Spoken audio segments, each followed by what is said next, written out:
DJ Boxing Live here with Spencer the Knowledge Fearon. We're going to talk about Abel Sanchez comments that black fighters don't sell, and basically they're not pleasing to the eye. Spencer, go ahead.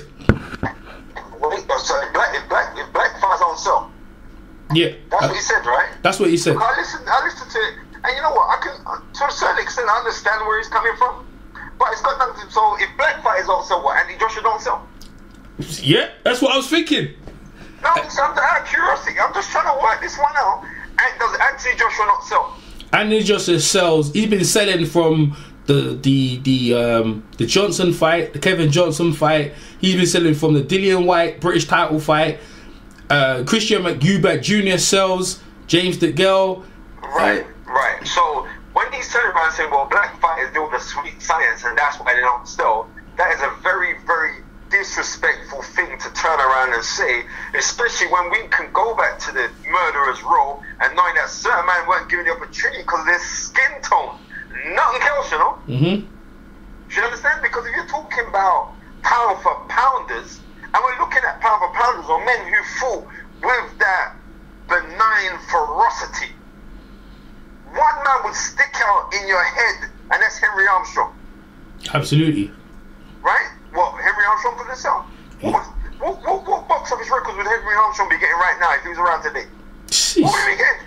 Yeah, he'd be getting a lot of money, man, the way he fights, man. You know? Do you mean, what would Henry Armstrong be getting if he was around right now, fighting the style that he fights? You know what I mean? The like, he had no regard for anything, perpetual movement, throwing punches to the throwing on punches. Yeah, a lot of money. When he's coming out with these things like, oh, well, they deal with the sweet science. Sugar Ray Leonard dealt with the sweet science. And check this one out. And before anything else, Sugar Ray Leonard was the highest earning fighter, the highest earning boxer of all time. Yeah, but he earned more than Muhammad Ali at the time. 1989, when he beat Roberto Duran, he became the first fighter to gross over $100 million. Wow. You see that? But listen to this. What? So what's he trying to say? Well, you know, I don't get that one. No, I know. Was a pure boxer, but he had spite. Yeah. But he was a pure boxer. What he was saying in the dressing room when Terry Norris beat Sugar Ray Leonard, he said, you know, be exciting. So, but people were saying that Terry Norris could hardly speak right now. So he made Terry Norris. What do you mean people are saying? What are you saying? Like people are saying that Terry Norris can hardly speak. In fact, I speak to Terry quite regularly. You know, Terry and to his wife said, who's a beautiful lady, right? He's got syndrome from the fights. Yeah. It's the fights that's taking a toll on him. It's taking its toll on him. Abel Sanchez was teaching him to fight a Latino. Abel Sanchez proudly says, I taught him how to fight a Latino style. And the Latino style of him fighting has ended up made him wind up in the way that he... But that's what we were saying. Yeah, exactly. So and let's talk about this. Let's do the parallels, right? So that style doesn't sell. So you've got Mayweather. Let's put Mayweather at the top. Joshua is coming up close behind him, right? Doesn't sell. Then what's the opposite? Who's the opposite Latino fighter that was thing? De La Hoya is probably the closest, in my opinion, right? De La Hoya probably... Skill-wise? Huh? No, I'm talking about in earnings. If they don't sell. Yeah, in earnings. De La Hoya might be the parallel. Well, De La Hoya boxed like a black guy. But De La Hoya boxed like a black guy. Thank you very much. Do you understand? Thank you very much. You know what I mean? He so badly wanted to beat Floyd Mayweather that he hired Floyd Mayweather's dad to train him. You know what? There you go. Right there. It's true. That's yeah. Exactly. And he had a lot. And he had a lot of Latino fighters, because they fight with a lot of the time they fight with their face. That only come from Julio Cesar Chavez, who was very popular. But before that, you had Salvador Sanchez, and he was extremely popular. And you got El Finito, Ricardo Lopez.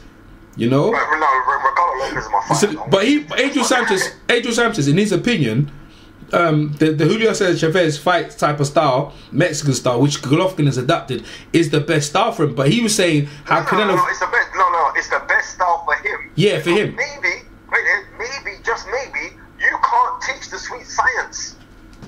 You know what I mean? You're very good with offensive fighters. Do you understand?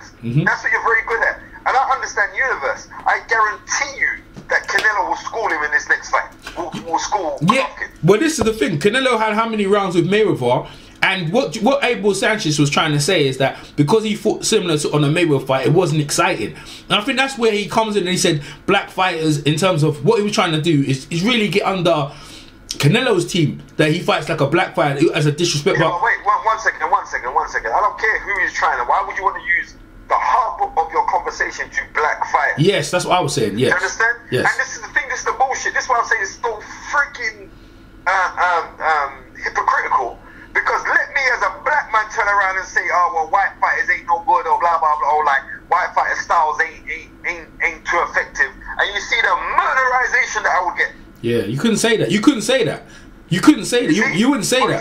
But Abel Sanchez will get a free pass because he's saying, oh well, so I had to change their style because black fighters deal with the sweet science. So in a way, it's a kind of backhanded compliment, because most of the fighters that I adhere to, irrespective of the skin tone, are the ones who perpetuate the sweet science. Mm-hmm. You know what I mean? Like Willie Pep.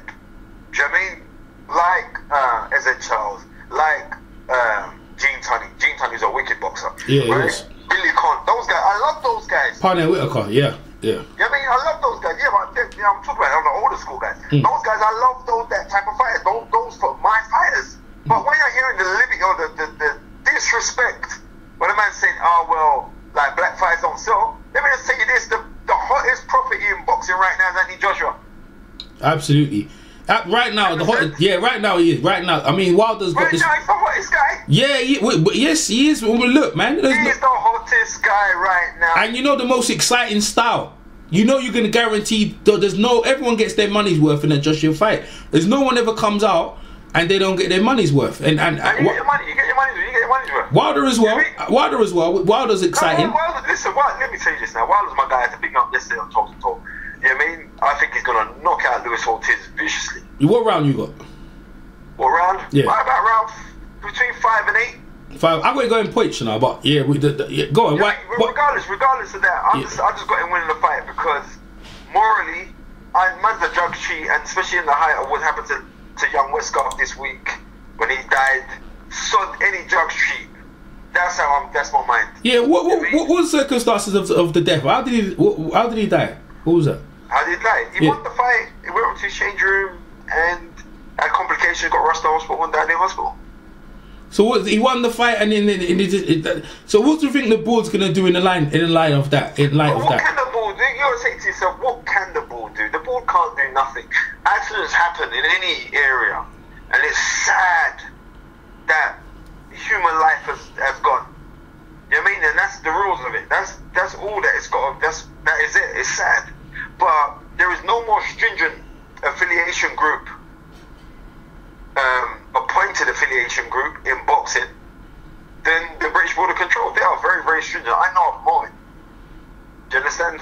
I know how difficult they are when you're trying to match guys and no, not him or that. You know what I mean? I know how hard they are.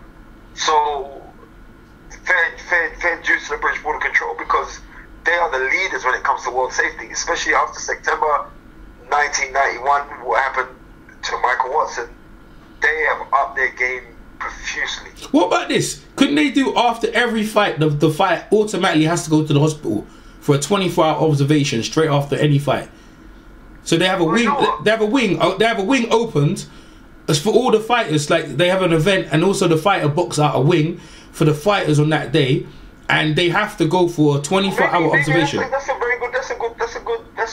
That's a good idea. Because that straight away after the fight, they could eliminate a lot of stuff, you know. Yeah, because also then you have a bed open in case anything. You know you're gonna rush them, but it's different because it depends on what the injury. Because they might have to need to do plastic surgery, they might have to open them up, whatever. But they should have availability on a hospital, near a hospital, where they can get to straight away and dust in case, just have it open.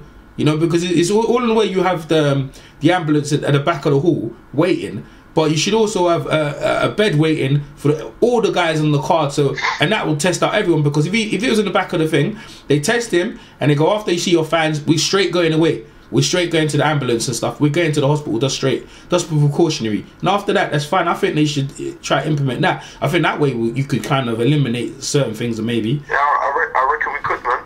I reckon we could. Yeah, because it's really sad, man. You know what I mean? It's everyone's talking about, but Yeah, all right, Spencer. Yeah, we send our condolences to the family and stuff like that. Yeah, man, it's sad. My condolences to the family. Yeah. You know what I mean? It's sad. I spoke about it yesterday on the show. You know what I mean? It's a sad thing, man. Yeah, for you listening, Toe to Toe podcast, check it out on iTunes. Make sure you check it out. Toto Spencer Fearon. He's got Callum Smith on there, and also with Joe Gallagher on there, and they're talking about this week's fight coming up. So make sure you check it out. Toe to Toe. Spencer, Abel Sanchez. So Abel Sanchez, not really in closing. Abel Sanchez, to what do you think? Because the thing, I think he's on this old thing. Because you get to a certain age where these old guys can say what they want, and you don't care about political correctness. I've said, because he's actually saying, I said what I said. I'm not taking it back, and blah blah. Even though he's been exposed as being a hypocrite. I mean, what was the point, man? I mean. It's just. You know what? He's saying what he's saying. So be it. You know what I mean? End of the day is this: Floyd Mayweather amassed, was it just under $1 billion from fighting, right? Yeah.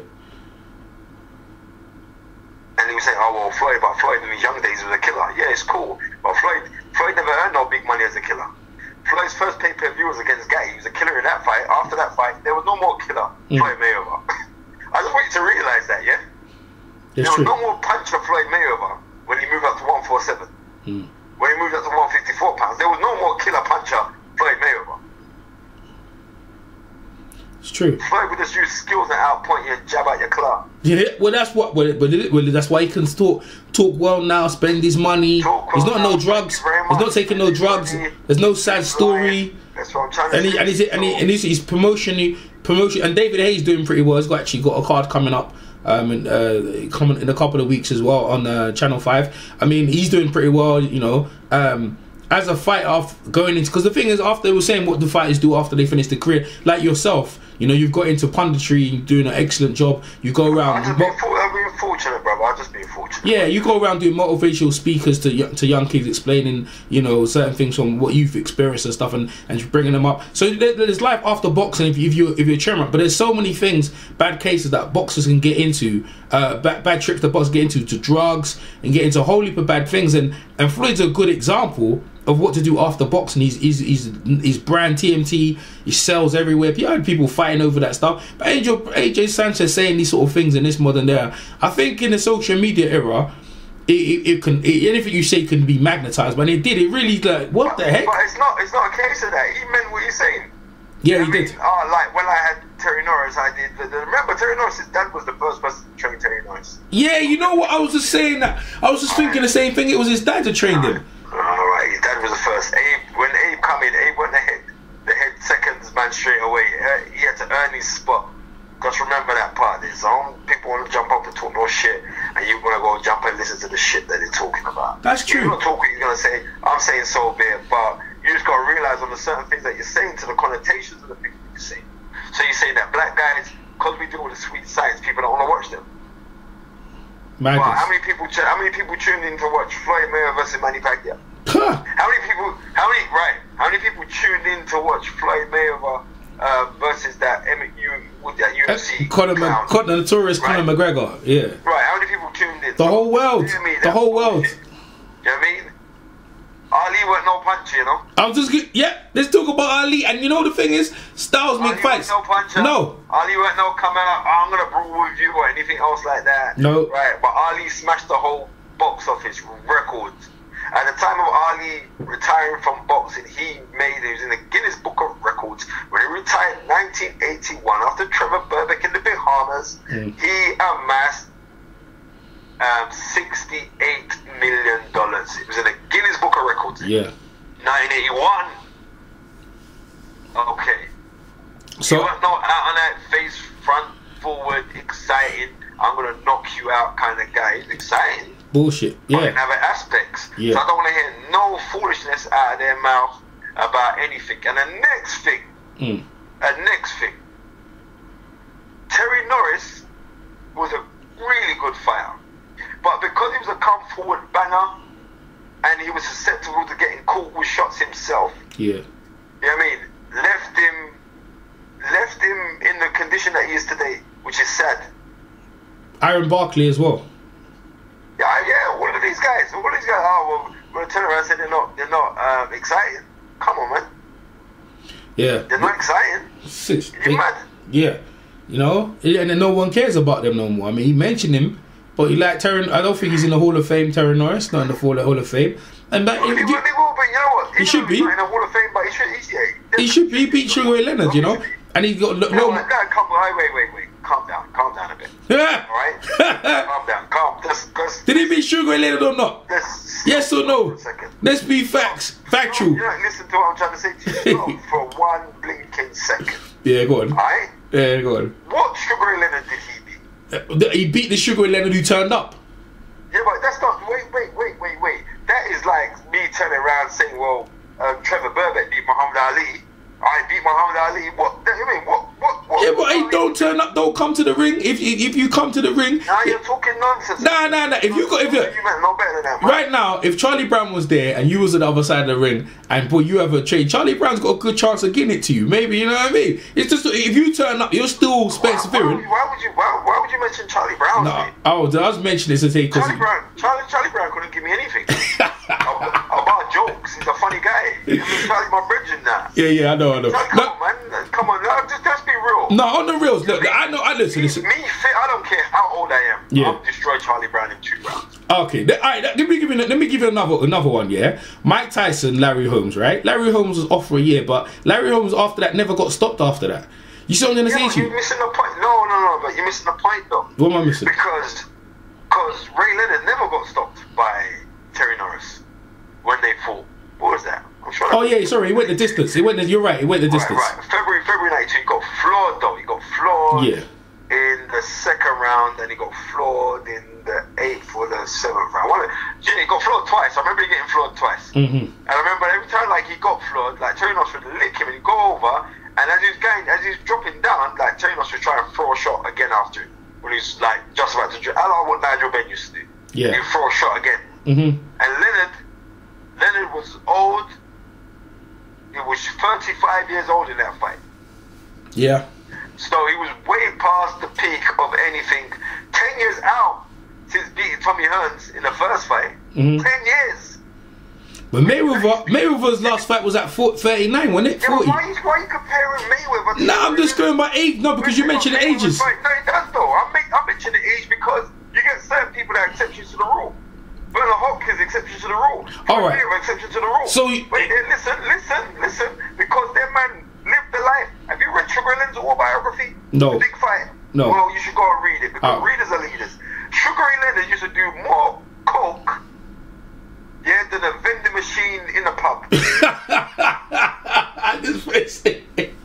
But hold on, that's his business. They don't get in the ring. That's your business. Listen to me. Go on. Ray Leonard was shot to bits, and not only that. Yeah. Ray Leonard's fight prior to fighting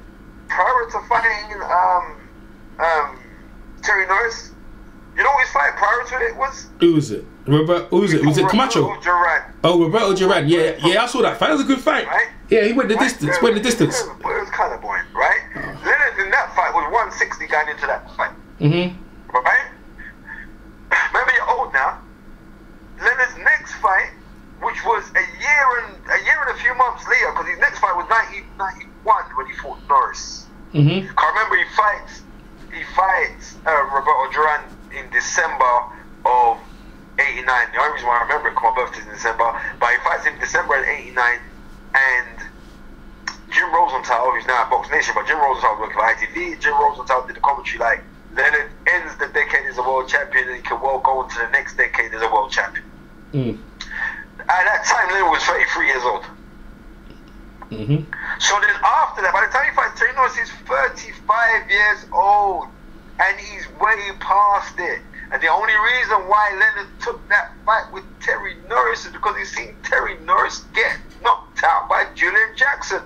And not only that, Terry Norris was a guy who got outpointed by, was it Quincy Taylor? I'm not sure Quincy Taylor that outboxed him. I'm sure it was. He got outpointed by him. I'm sure it was. So that's why Leonard took the fight, because he's vulnerable. Yeah. So Leonard's looking at this little chinny man. I'm not fighting this man. Mm. I'll break him up. That's what Leonard for. I said, I'll fight this man. I'll give this man the beating of his life. Well, that was a mistake, innit? That was a mistake, innit? So, you know what I mean? That was a mistake. That's what I said. But that makes no sense. Alright, Spencer. So, Alright, so basically, Leonard, it wasn't the right Leonard. But anyway, Abel Sanchez... No, it wasn't, no. No. Alright, no, I know what you was getting. I was just trying to bring the argument the other way. But Abel Sanchez is an idiot. And to Canelo, to be fair, coming into this fight, he probably wants Canelo to stand with Golovkin. But listen... But he's not going to. Nah, he's not good. Canelo's not going to. No, of course not. He's not going to. Why should you? No. He was saying, bottom line, you were telling everyone I was going to go. Canelo said, you said I was going to get knocked out in 6 rounds. Yeah. You know what I mean? So what happened to that? You were saying I was going to get knocked out in 6 rounds. Yeah. Listen, my guy is very resilient and very tough guy. But you're dealing with a very... And the reason why I'm so... I ain't got nothing against Golovkin. But I just hate when everyone jumps on someone's bandwagon. You know what I mean? Swear down. I almost would have gone for Andy Joshua, but I know him personally.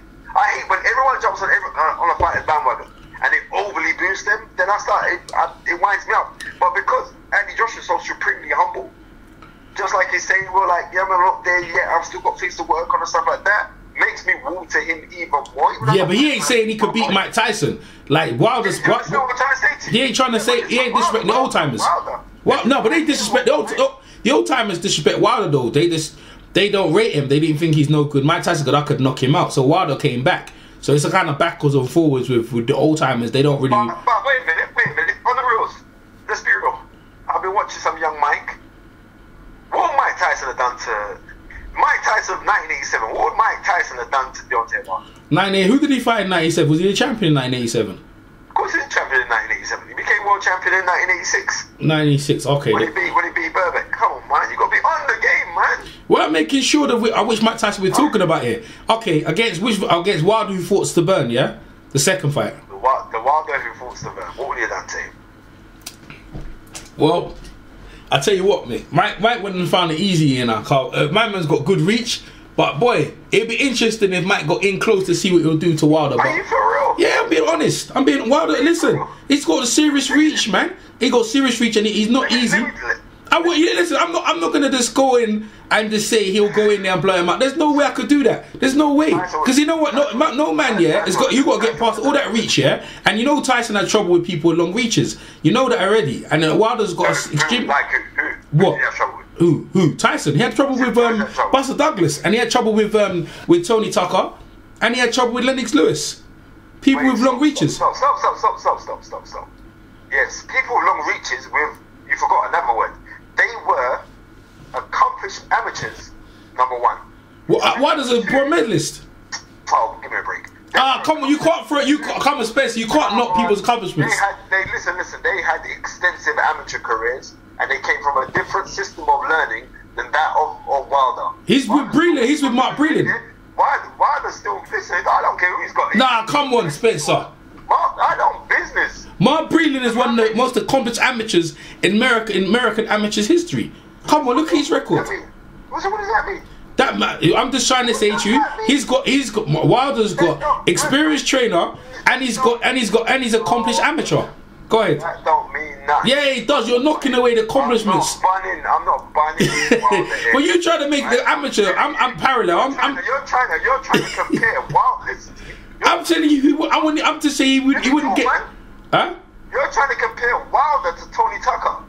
Tony Tucker was a fuck. Wilder would have beat Tony Tucker. Come on. Put a sock in it. Nah, Wilder would beat Tony. Come on. Wilder would beat Tony Tucker. Yes, he would. I don't know about that one. Wilder, he would have beat Buster Douglas. He would have beat Buster Douglas as well. Wilder beat Buster Douglas. I don't know about that one. Nah, come on, Spencer. Let's give it. Come on. I don't know about that. Wilder is not giving up for nothing. Wilder will beat Buster and he will beat Tony Thomas.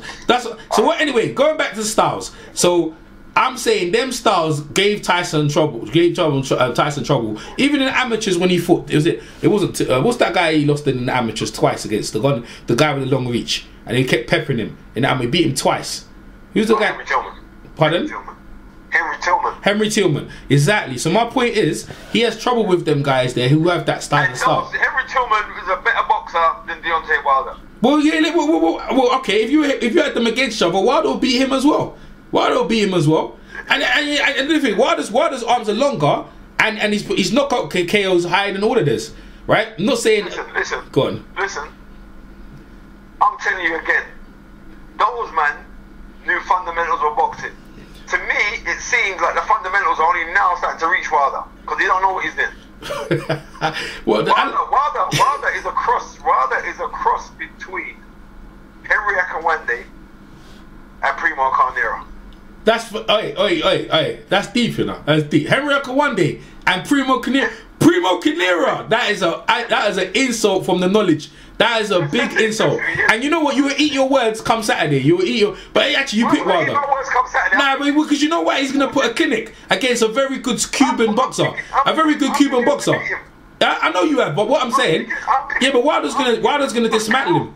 I know you are. But what I'm saying is that against a very good Cuban boxer, Wilder is school him in a very good. I got to go and point school him. But what I'm saying to you, Wilder's the hardest hitting. Wilder is the hardest hitting. So when can you give Wilder any credit? When's Wilder getting any credit? Are you not giving me credit when the old time when it comes to Tyson? Is that what you're saying? But in Tyson would have knocked it out, man. Tell me how foolish. Tyson would have knocked it spot. All right. I'm just saying. I would have picked Mike Tyson, but I understand it wouldn't be as easy. Mike Tyson was too quick. You know what I mean? Mike Tyson would have catch him. His legs ain't too stable. One thing that Mike Tyson has proven to me, time and time again, is that he can take a shot.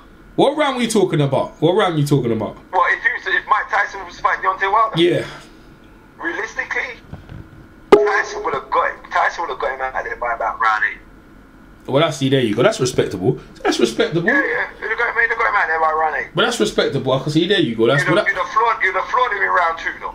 Yeah, well, you know. We'd have catch him. I'm trusting you. You'd have catch him. What? A lot of people say Wilder's going to get no credit if even if he beats Ortiz and he beats Ortiz. I've got him beating Ortiz. He's going to get no credit.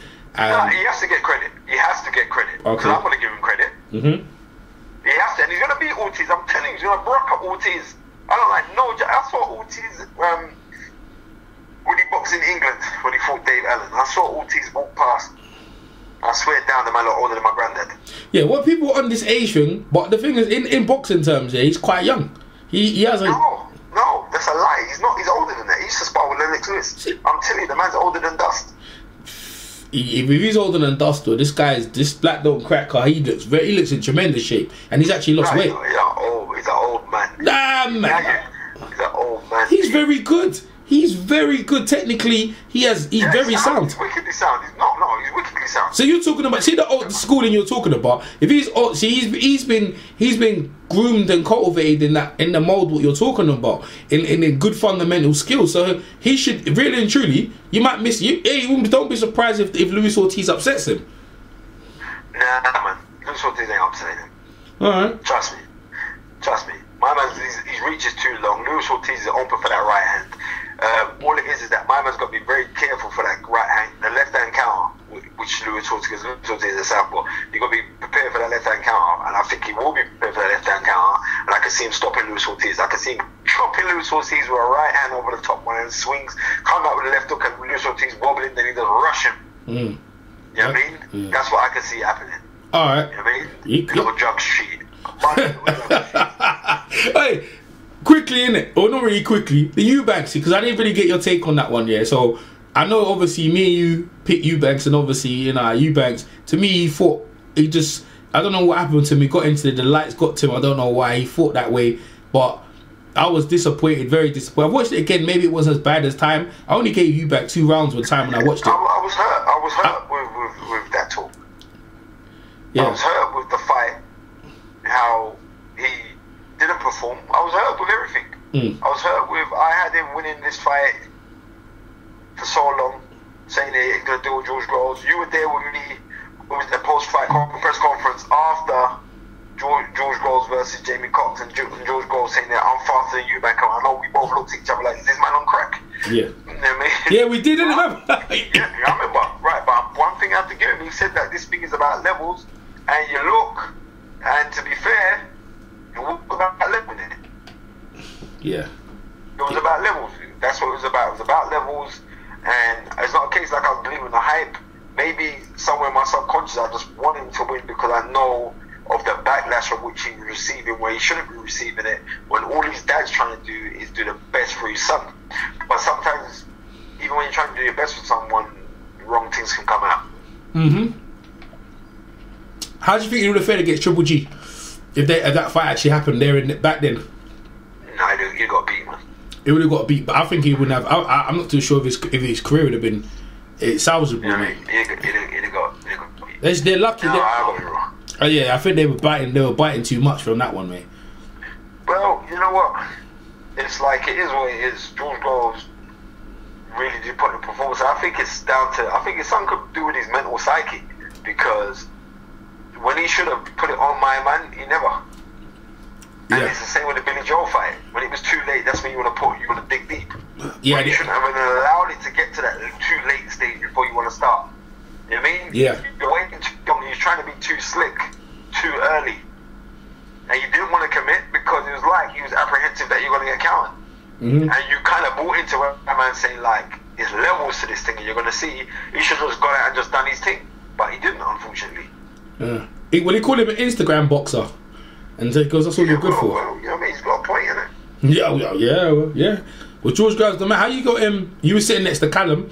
How you think that sizes up? Depending on what George Groves we get, because George Groves busted his arm. If George Groves can come in there and be on point, then I can see George Groves being victorious. But you can't count out Callum Smith, and because he's a younger guy, if Callum chops him with that right hand, which I think he will chop him with, I think Callum can stop him. Yeah, he's a very good body puncher as well. Yeah, I mean, and I saw Jamie Cox hurt George Groves when he hit downstairs to the body. Yeah, we was there. Jamie Cox don't look nothing like my man. So yeah, we'll see. Spencer, it's been a pleasure as always. Hey, Abel Sanchez an idiot, yeah, and just wrap it in closing. He needs to shut his mouth and concentrate on his boy them and stop talking shit. Listen, you see when man are still call them controversial things and you say all these controversial things and blah blah blah and everything else. Let your fighter do the fighting, but for your bullshit there, I definitely know that Golovkin's gonna lose. I know he's gonna lose. I know universe. Watch and see what's gonna happen to him. Yeah, absolutely, man. Nice one, Spencer. Right. We'll catch up soon. Bless up. Bye.